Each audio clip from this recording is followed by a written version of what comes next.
Welcome to the TS404 tutorial. In this video we're going to take a look at the various parts of the TS404 and discuss how we can get some common effects from it. I'm going to try not to make this an overview, but I do want to discuss some parts in depth because I want you to be able to make your own sounds instead of always relying on the presets. The TS404, while not the most complicated synth, does have some controls that you may not be familiar with if you haven't worked with sound design at all. So we'll go through the different pieces and talk about what does what and how you can use it to your advantage. And also a lot of what we'll discuss here can actually be used with a lot of other traditional synths, so you may want to take this knowledge and apply it elsewhere as well. So to start, I've loaded the TS404 and just have it on the default setting. I also have two half notes drawn out and the step sequencer. Go ahead and pull the TS404 up. Now briefly, the first part of the 404 is the oscillator section up here. You have two different oscillators and can mix those together. You don't have to use both, but you can, or you can use one or the other, it's up to you. The different wave shapes that we have here are going to determine the sound, and these are simply traditional wave shapes like sawtooth and sine, and these give us options for shaping the sound. The harder the edge of the shape, the harder the sound is going to be. Think about it like this: without any oscillation you would just have silence, just like a flat line. But when you oscillate the sound, it takes that line, and you can observe this in the monitor window, and the line becomes a series of repeating waves, and these waves produce the tone, as we modulate or change it from there. So each of these wave shapes determines what a raw tone will become. Now I want to demonstrate this by playing this example. I'll adjust the release time so that the note holds out longer on the oscilloscope, and we can see the wave shape change when a different form is selected. I'm also going to insert an instance of the Fruity Center plugin that'll remove any DC offset that's caused by some of these wave shapes. I also discussed the Center plugin in a little more detail in a dedicated tutorial, so if you need more info on that, check that out. So I'll play this example, and again, pay attention to the monitor area up here so that you can see the wave shape. I'm also going to lower the tempo here so that again the notes will hold out a little bit longer. And for this example I want to move these notes down to a lower C, so again we'll have a better view of them on the monitor there.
So you could get a sense from that how the oscillation works and how the shapes affect the sound.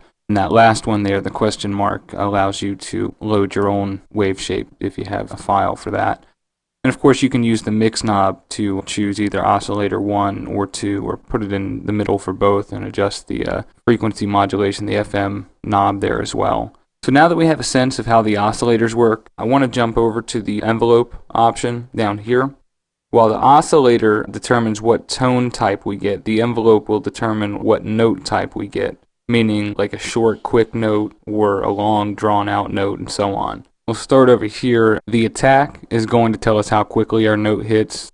For a hard note, choose a short attack time, and for a longer, like a pad type of sound, choose a longer one. The decay determines how much of the note gets held out, meaning from the attack, how much of the entire sound will get played out. Now this is different from sustain, which we'll look at in a minute. You can think about it like this: the attack determines the strength of the hit of the note, and the decay determines the volume of the rest of the note. If you have a short decay time, everything after that first hit is going to be cut short. So for instance, if you wanted to create a string pluck kind of sound, you could set like a quick attack and a short decay, and this would cause the note to hit hard at first, like a plucked string, and then using a longer release time, this would cause our note to have a longer fade out again, much like a plucked string. And just to show you an example of that, we can play around here.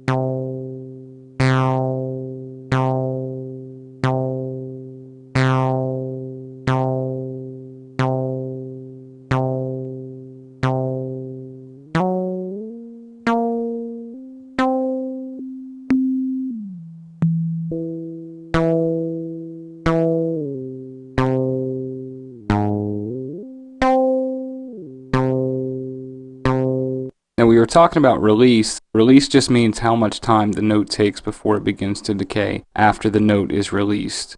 A long release time is good for spacier things like pad sounds, whereas a shorter release time is good for quick synth type sounds. The last thing to mention here is sustain. Sustain means how much time the note is held out while still holding that key down. So that's the basic gist of the TS404, the oscillators, and then the ADSR envelope, which is attack, decay, sustain, and release. Those determine the tone and the type of sound that you get. The other stuff that we have there is distortion, a filter, and an LFO. So now we'll play around a bit to try to get some different sounds that you can use for different purposes. The first that I just mentioned was about getting that pluck string kind of sound. Again, for that, what we used was a quick attack and a short decay. You notice that as I was turning the decay knob, we didn't have that, quick hit and then kind of a fade out. The entire note got held out for a lot longer. It held out the attack. So, you're going to have to play around and kind of balance out and use your ears to get to the sound that you want. And remember, you can hold down the control key while clicking and dragging to have finer control over the knobs as you're turning them. We can also play around with that same example down here with the filter, with the resonance knob here. So I'm going to play this example again, and we'll see if we can't get this sounding a little bit better.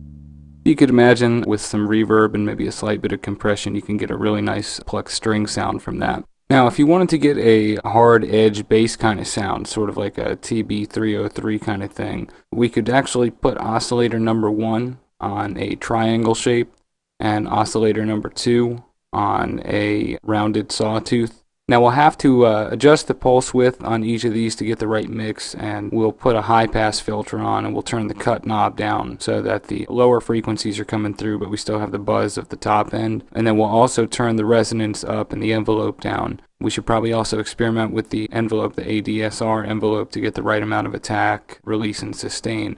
And then the last thing that we'll do is play around with the frequency modulation knob to get both oscillators working together and to fatten the sound. So I'll make those changes as we play this example, and you'll see the result. And also, I'm going to go ahead and move these two notes back up here just a little bit so that we're not killing our sound.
So you saw there with a little bit of playing around, we changed the string type sound into like a harder edge, kind of a fuzzy bass kind of thing. So again, it takes some playing around. You're going to have to experiment and, try to find the sound that you're looking for. Another example I want to take a look at is using the 404 to get a pad kind of sound.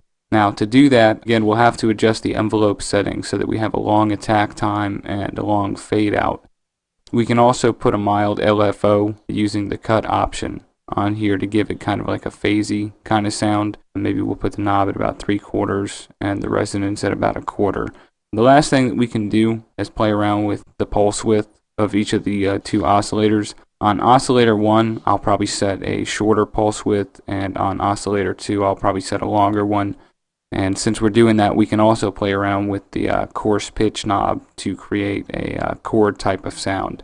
And we'll also turn the distortion up a little bit on this example to give some warmth. Just want to go back in here and delete these. We'll go back up here.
So we just saw how playing around with some different settings we can get a simple pad kind of effect.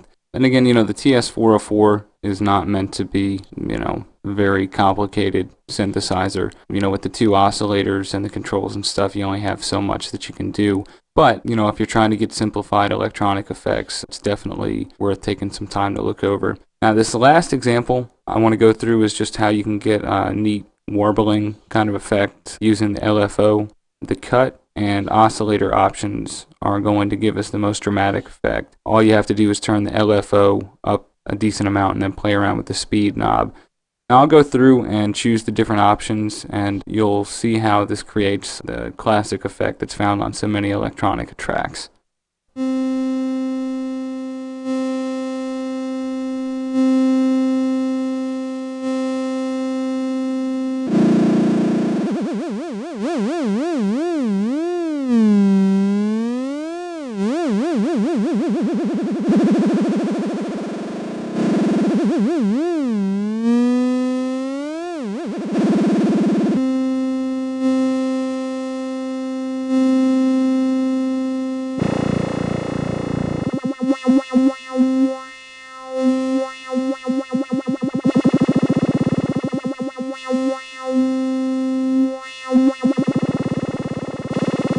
One of the cool things actually about this is that if you have a long release time, you can actually adjust the effects even after the note has stopped playing. This could be kind of neat to create little lead-ins and outs and stuff like that on breakdowns or build-ups. So we've seen a little bit about the TS404. Again, you'll have to play around with the different settings to get the sound you want. But the great thing is you no longer have to rely on presets.